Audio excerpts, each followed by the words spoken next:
Pour Samir Ben Youssef, s'il vous plaît. Merci. Exactement. Parce que comme tu l'as dit, la dernière fois on a parlé d'islamophobie et dans les commentaires il a été pas mal question du coup d'islam. Et d'une manière générale, c'est un sujet qui est souvent clivant en France. La question des religions de manière générale, notamment leur représentation dans des œuvres artistiques. Enfin, surtout quand il s'agit de chroniques humoristiques ou de dessins, parce qu'il y a un modèle d'expression artistique où là, ça passe crème, tu peux faire ce que tu veux, c'est les dessins animés japonais. Et c'est pour ça que j'avais aujourd'hui envie de vous parler d'œuvres importantes telles que Beyblade. Tout le monde connaît Beyblade, je pense ici, au moins le nom de la série. Gros succès des années 2000, un dessin animé qui servait principalement à nous vendre des toupies. Ouais, je connais, mais je vois pas du tout le rapport par contre avec les religions ou avec l'actualité. Excuse-moi. Mais ça, c'est parce que tu penses être un blader, mais je suis un tu n'as aucune idée à propos de Beyblade. Mais je suis un blédard. Regarde, mon ami. Bien que vous pensiez être des bladers, vous n'avez aucune idée de la vérité à propos du Beyblade. Un pouvoir prodigieux est caché au sein de chaque toupie. Depuis la nuit des temps, on trouve des traces de l'existence des toupies à travers l'histoire. Le pouvoir des toupies a été utilisé pour changer le cours de rivières et même d'océans. Ils en ont rien à foutre. Oui, Toupie Beyblade. Il a ouvert la main à la mer avec la volonté de Dieu. Avec une Toupie Bandai, vraiment, c'est exceptionnel.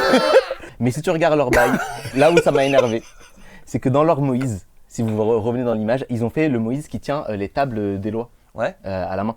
Et au niveau du lore, ça n'a aucun sens. Moïse, il récupère les tables après l'arc du combat avec Pharaon. Non, ça c'est important, il faut être au taquet. C'est que ça n'a aucun sens, sinon c'est comme si tu fais un Sangoku Super Saiyan sur Namek avec sa queue de singe. C'est pas cohérent du tout. Ou alors c'est comme si tu mimais un Kamehameha sur tes réseaux sociaux tout en écrivant fusion en commentaire. Ça m'énerverait. Personne ne ferait ça, bien évidemment, j'imagine que ça n'existe pas.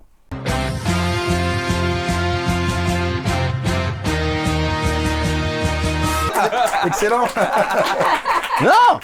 Mais qu'est-ce qu'il fait ce fou? Baisse tes mains tout de suite. Tu n'es pas Sangoku. Tu ne seras jamais Sangoku. C'est très important pour moi. À la limite, il peut être Freezer, mais pas plus. Mais alors attends, juste rappelle-moi, c'est quoi juste le lien avec l'actu? Parce que là je le vois toujours pas. Parce que je sais, pour la dernière, je me suis dit, t'avais fait un truc, mais c'est quoi le lien? Alors attends, là t'es en train de dire quoi? T'es en train de sous-entendre que j'ai fait un violin tarabiscoté juste parce que ça m'a saoulé que Macron s'approprie Dragon Ball? Oui. C'est pas faux. C'est surtout que j'ai pas digéré que Miyazaki lui a offert un celluloïd unique de Porco Rosso. Ça m'a vraiment énervé, vraiment. C'est-à-dire que Porco Rosso quand même. Il a choisi le film le plus antifasciste du monde pour le mec qui a été élu à Skip pour faire barrage à l'extrême droite et qui a fini en aqueduc. Vraiment, ça... Avoue que c'est énervant. Genre, c'est agaçant.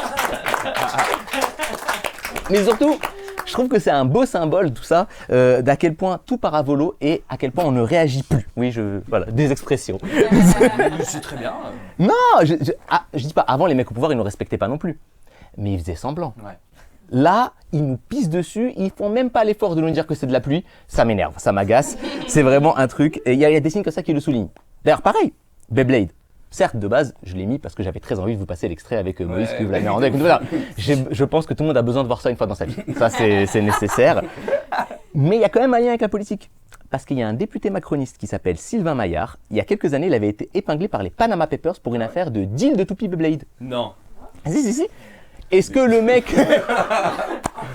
mec a été inquiété? Absolument pas. Il siège toujours peinard à l'Assemblée. Attends. C'est un vrai truc. Bien sûr que c'est un vrai truc. 2014. Genre ça, c'est pas un montage comme ta Du toupie tout, Nouka là. C'est des vraies infos. C'était sorti dans les Pandora Papers, pardon, les Panama Papers, c'était avant. Ah ouais. Et le mec, alors attention, il s'est expliqué quand même. Il a dit, en fait, c'est un pote à lui qui a ouvert une société offshore en son nom sans le prévenir. Tout ça pour des toupies Beyblade. Ouais, non mais c'est pour rendre des toupies Beyblade vraiment, mais le pire c'est que... Drogue, Sylvain. Mais vous vous rendez pas compte, l'excuse elle a tenu. L'excuse elle marche, il a dit, c'est comme s'il avait dit perché, ça compte pas, pas le droit de retoucher son père, mais pas de souci. Mais attends, mais tu te rends compte, le mec on peut signer à sa place pour créer des trucs offshore et il est député de la nation. Ça veut dire quoi, quand tu votes, c'est toujours toi qui votes? Ou des fois c'est un pote à toi qui a signé parce que t'étais en retard au TD, enfin comment on doit comprendre ce truc là? Ça m'énerve.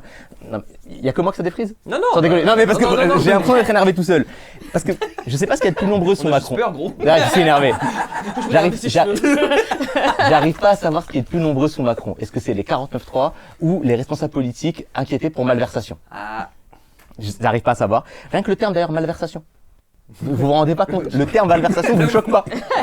Alors que c'est un terme hyper précis. J'ai regardé la définition. Malversation, c'est action de détourner et de dissimuler tout ou partie des fonds ou des actifs dont on a la garde. Vous vous rendez compte du truc ou pas? bah oui, oui. On a créé un mot. Ouais, On a c'est créé un mot juste pour ça. C'est comme si on avait créé un mot exprès pour détournement de mineurs quand tu es professeur. On aurait pu appeler ça éricnologisation. Voilà. C'est des possibles qu'on... Tu t'y perds dans toutes tes. Parce que j'ai pas ma suite. Mais c'est pas grave. Si je l'ai là. Alors, hop, on arrive. C'est pour ça que tu sais, quand je dis que Macron c'est Freezer, Oui. on pourrait croire que c'est une blague. Pas du tout. À la base, Akira Toriyama, il faut savoir qu'il a créé Freezer pour faire référence aux promoteurs immobiliers, aux spéculateurs immobiliers qui avaient été à l'origine d'une crise du logement au Japon. C'est vrai. C'est un vrai truc. Ça veut dire que l'auteur de Dragon Ball, quand il a dû réfléchir à l'incarnation du mal incarné, il a pensé au macronisme. Voilà, il n'avait pas d'autre explication. Parce que c'est sous Macron qu'on a voté la loi Kasbarian-Berger. Je sais pas si vous vous rappelez de Kasbarian. C'est le chroniqueur CNews en cosplay Peaky Blinders. Là. Ah ouais. Voilà. Bah, ce mec-là, Avec sa moustache. lui là, ce mec-là, à la base, il voulait mettre les locataires qui payent pas leur loyer en prison. Je sais pas si la suite du projet c'était que Darmanin après il demande un loyer pour être en prison, comme ça la boucle est bouclée. On s'emmerde pas. Et ben Macron, il a vu ce mec, il s'est dit, je vais le mettre ministre du logement. Ah, c'est vrai. Parce que chez Macron, pour être ministrable, il faut soit être mis en examen, soit être le pire candidat possible pour le poste. De préférence les deux. Voilà. Hein. Alhamdoulilah, on n'a plus de ministre de la jeunesse, sinon il aurait mis Morandine. Vraiment, il aurait pas fait attention. Mais du coup, qu'est-ce qu'il a fait le Thomas Shelby de Versailles là? Eh ben, il a voté une loi qui facilite les procédures d'expression pour les procédures d'expulsion pour les propriétaires. Une loi saluée par les syndicats de propriétaires. Ah bah oui. Ah, tu me diras, il y a bien des syndicats du crime, pourquoi pas. Mais dénoncée en vrac par le Défenseur des droits, le Secours catholique, d'anciens ministres du logement macroniste et même des experts de l'ONU. Et bien sûr, depuis la loi, elle est passée avec l'appui des députés RN. Et on a quoi? De plus en plus de personnes précaires mortes à cause d'une procédure d'expulsion ou d'une menace d'expulsion. Alors, attention, depuis ils ont retenu la leçon. Maintenant, quand c'est un peu galère de faire passer une loi pour autoriser des comportements de requins, ils le font plus. Ils appellent juste directement à l'enfreindre. Et ils font même pas ça dans le feutré, hein. Le truc sur le 1er mai, ils n'ont pas réussi à la faire passer, ils ont dit non mais allez-y, enfreignez la loi. Et si jamais tu le fais, et si t'as un délinquant du coup qui plaît au gouvernement, et ben t'as carrément le ministre qui t'appelle pour te dire bravo.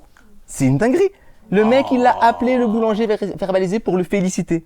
Je suis sûr, le cornu, quand il regardait Les Misérables à l'école, il était pour les Thénardier. Tu étais là. Oh, ces braves gens, ils sont déjà bien gentils de la loger, la Cosette. Faut bien qu'elle fasse un petit effort pour aider au loyer, hein. Il ne faut pas encourager l'assistanat.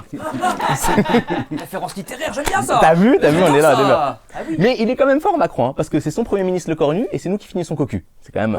Allez, là, celle-là, elle était pour DL. Franchement, on a fait des.